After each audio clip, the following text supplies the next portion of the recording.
Ramai yang beranggapan usia hanya menjejaskan tahap kesuburan wanita. Tetapi tahap kesuburan para suami juga terjejas apabila usia mereka meningkat.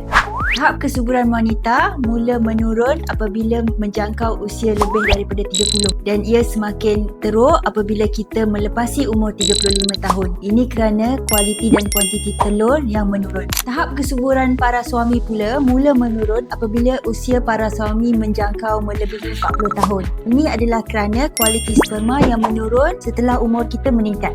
Masalah kesuburan diganggu oleh faktor usia untuk kedua-dua belah pasangan. Jadi, adalah dinasihatkan untuk kita sama-sama membuat ujian pada peringkat awal perkahwinan supaya chances atau peratus kejayaan untuk mencapai kehamilan itu lebih tinggi dan kita boleh merancang bila kita memerlukan rawatan kesuburan yang lain.